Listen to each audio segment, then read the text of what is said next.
Hi, everyone, and thanks for tuning in to another episode of STEM Girls Virtual, where we talk about all the careers in the STEM fields. Those fields are science, technology, engineering, and math.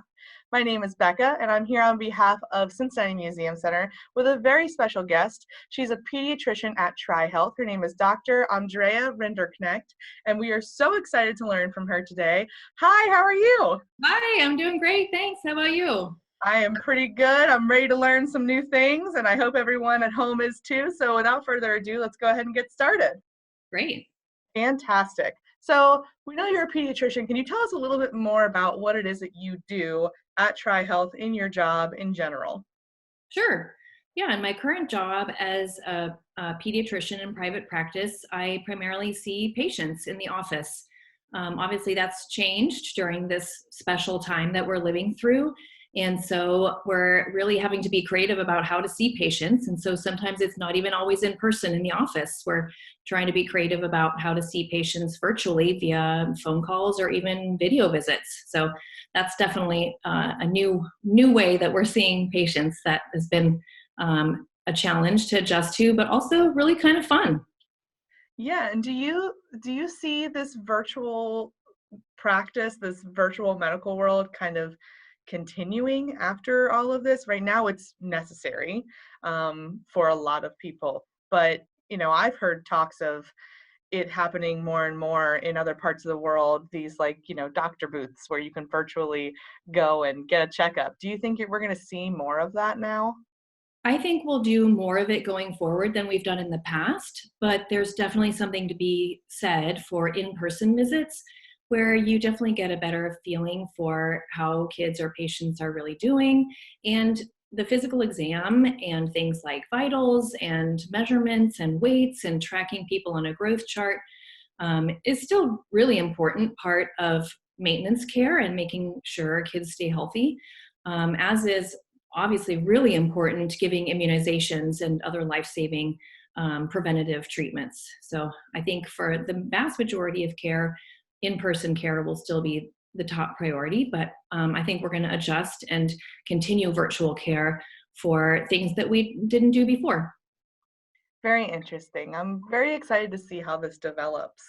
Our next question is, can you please tell us what sparked your interest in this field? Was this always the field you wanted to be in? Was it something that you grew into? Just tell us a little bit about your journey.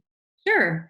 I think it all started with a love of nature and how beautiful nature is. But when you really look closely, it's so complicated and there's so many miraculous things at a tiny level that have to work together to make things work. And the human body is no exception to that. I would say my first experience with biology that really sparked my interest in medicine was probably dissecting a fetal pig in fifth grade. And then throughout high school and college, the sciences were definitely my passion and what really sparked my interest. I went to medical school, and during my rotations, I really didn't have a sense for what direction I was going to go in until my obstetrics rotation. And I loved obstetrics. But I realized at one point that once the babies came out, my attention totally pivoted. And that was my clue that pediatrics was really where my passion lied.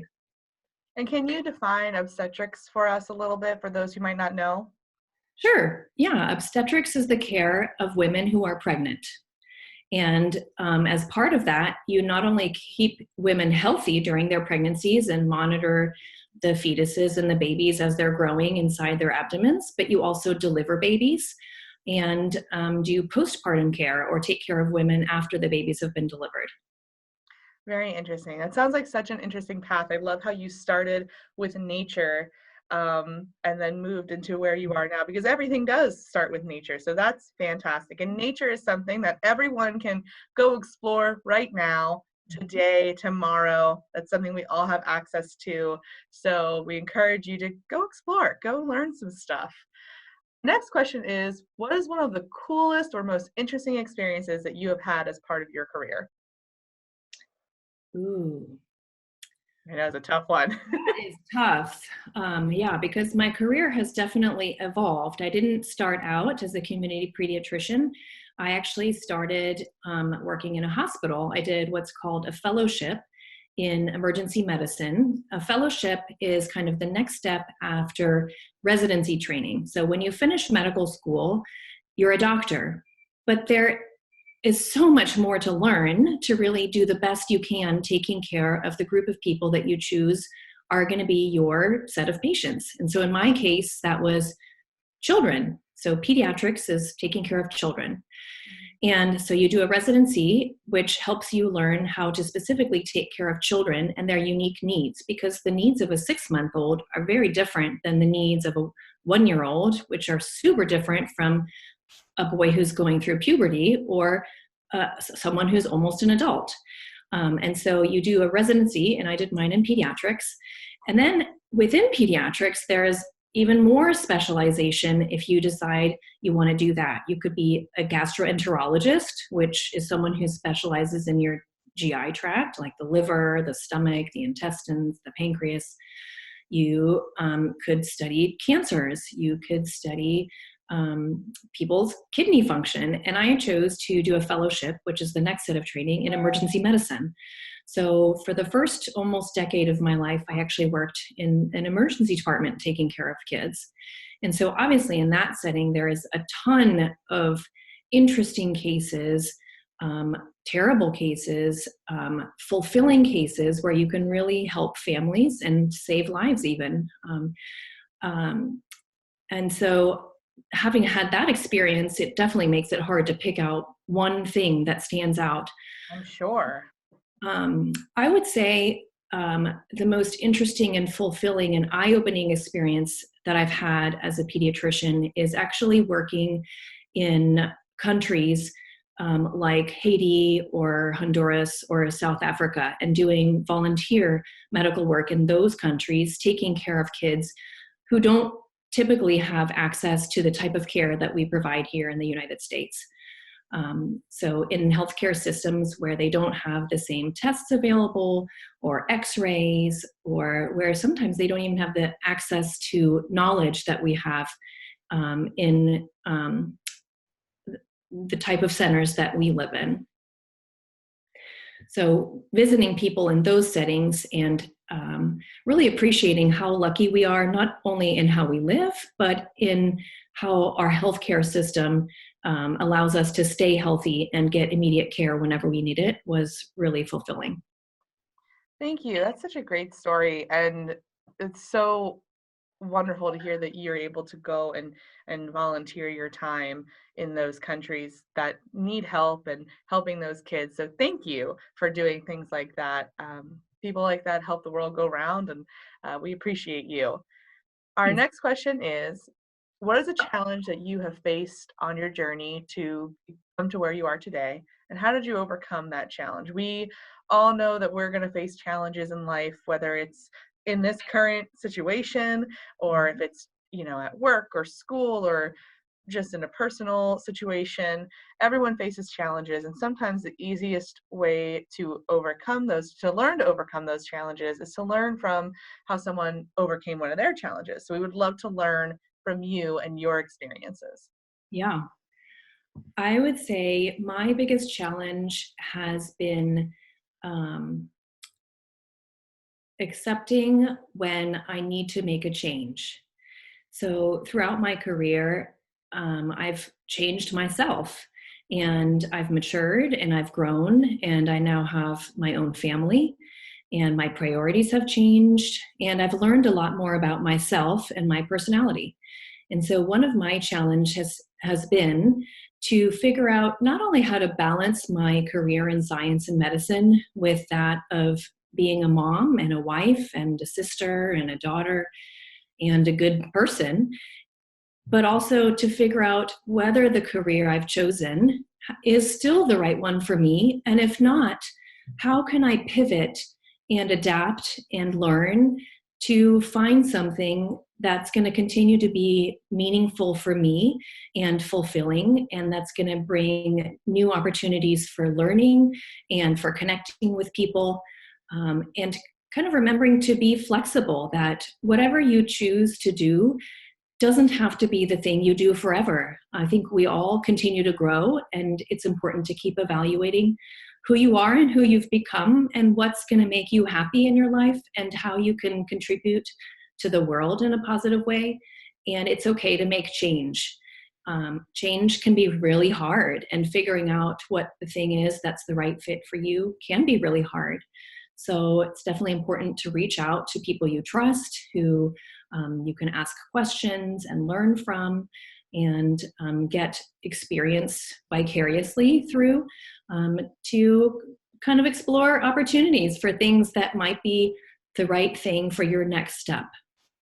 That is great advice. Thank you so much. And this whole experience that we're in right now is forcing everyone to do a lot of change and deal with a lot of change. I know that this is a big change for me to be on camera as much as I am, but it's exciting, and I'm meeting so many awesome people and hearing about so many awesome things that people are doing in the world, in our own community. So change is good. It's okay for change to happen. So you touched on this in your answer that you just told us.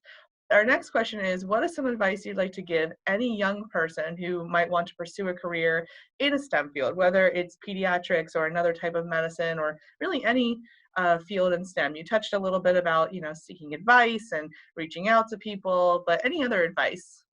Yeah, I would say keep an open mind and ask lots of questions. I mean, I think that's what science is all about, is asking questions that make you curious, that bring passion out of you, and then figuring out ways to answer them. That's really all science is. It's what I do as a physician. I ask questions, I gather data and listen to people, and I take all those clues and put them together to hopefully get to the right answer. And that's, I think that applies to life and to choosing a career. As you try different things or explore different things, I think it's really important to keep asking questions of the people who are in that career or doing that kind of work, and to keep an open mind, and not get railroaded too early in one direction. That's fantastic advice. Thank you. I know that that advice is something that I had to take myself. I thought I was going one direction in life, and then I ended up going a totally different direction. But now I'm doing something amazing. I'm talking to amazing women like you. I get to say hello to all of our audience and community members. So it's okay to not know the end of your story. And that is some of the best advice that I've ever received. And so thank you for sharing similar advice. Thank you for saying that again. So we do have two more questions that are from the community. Do you have time to answer those today? Yeah, that'd be great. Thank you. So the first question is, what is a skill that you find helps you most often when working with children? Maybe it's something that, you found you had early in life and now you're using it more. Maybe it's something you had to develop. But we know that working with kids does require certain skills. We'd love to hear your take on that. Mhm. I think one of the most important things with everyone, but especially with kids, is listening. And by that, I mean listening not just with my ears, but observing, because every kid is so different and has such a different personality. And so you have to approach them in different ways. Some kids you have to be playful with to gain their trust. Some you have to be super calm and lower your voice and be quiet. And by observing their behavior and how they interact with their parents, you can really learn a lot about how you can connect with them and gain their trust. And honestly, in pediatrics with young kids, you have to do the same with parents, because they're going to look to their parents to see, how should I be responding to this stranger who's coming towards me with these medical gadgets and who's going to be touching me? And so it's really important to observe and step back and get a sense for the people who are in front of you before bringing yourself to that relationship. Thank you. That is great advice, and that's, I think, a personal skill that is great for everyone to develop. I know I use that a lot. I do work with kids in a different way, but I also work with people in the public all the time. And listening is one of the best skills that you can hone and work on, and it's like something you can continuously work on. So we hope that everyone in our audience hears that and listens to that, and maybe you all can work on that as well and have better conversations that way. So our next question is, for any young person who thinks they would like to work with children in the future, whether it be in pediatrics or childcare or even education, do you have any tips on things that they could be doing right now to get ready to make, or even make sure that is the right path for them? We know there's a lot of high schoolers in our community that are trying to think, well, where do I want to go to college? What do I want to study in college? Some kids start sooner than that. They start thinking about, even if it's babysitting, or, hey, do I want to be a camp counselor this summer? This summer is a little bit wonky, but any tips you have on making sure it's the right path for them? Yeah, I think as with anything, trying it and practice. I think some of the things you brought up, like babysitting, are perfect examples of ways that you can try being with kids of all different ages. Because, like I said, kids who are at different developmental stages, you're going to interact with them really differently. And you may really gravitate towards infants, but not be a huge fan of school age kids for whatever reason. Every person connects with different ages in a different way. So I think practice and trying, babysitting is a great way to do that. Volunteering through a religious organization or a service organization can be really a good way to do that. Camp counseling, but I think in that scenario, you probably would want to have some kind of experience with kids. So really, we're back to the babysitting. Yeah. But also spending time with your family. If you have cousins or nephews or nieces or sisters or other people in an extended family, that's a great way to spend time with people and really kind of watch kids in their environments and the way they play, and think about what you could do to enrich their play and really get them engaged and having fun. Thank you. And then for pediatrics and like medicine specific, is there anything that you know of that, younger, like teens and young adults might be able to volunteer with, or check out to see if pediatrics is the right avenue of medicine for them? There's so many different avenues, even in pediatrics, as you mentioned. But, making sure the pediatrics part is where you want to be is important. Is there anything like that that you can recommend that might help kids, teens, college age, figure out if that's the right path? Yeah. Obviously, sometimes that's a little more challenging only because of patient privacy. And Mm-hmm. so it's gone a little bit harder to do that. But there are programs. I know Children's Hospital right here in Cincinnati does some programs where you can shadow physicians and see what they do. You can try reaching out to your pediatrician or your doctor and saying, hey, I really feel that I might be interested in what you do. And is there any way I could follow you for a day to see what you do in your everyday? And most of the time that can be arranged. So I think reaching out to someone, whether it's your neighbor who's a doctor or someone where you have a personal relationship and they can help you find a location to kind of shadow someone, would be a perfect way to do that. That's fantastic advice. Thank you so much. And that is advice that we have heard from a lot of our other STEM professionals. Reach out, talk to people, ask if you can shadow. It's fantastic advice. And we hope that our audience jumps on that opportunity and looks into it to see if what they're thinking is their path might be the right path for them. So that is all we have for today. Thank you so, so much, Dr. Rinderknecht, for talking to us and teaching us some amazing things, giving us some awesome advice. We really, really appreciate you taking the time today. You're welcome. I love that you're doing this because I sure love science and medicine. So I compliment you for encouraging this passion. Well, thank you. And thank you to everyone in our audience who is watching. We appreciate you tuning in, and we hope that you will keep tuning in For more STEM Girls virtual videos, we have other awesome resources with Cincinnati Museum Center, including our dance parties, our story tree time, vintage beauty tutorials. I know there were some cooking tutorials on there as well, and I love to cook, so I might be checking those out myself. So we hope that you keep tuning in and keep learning Cincinnati. Bye, everyone.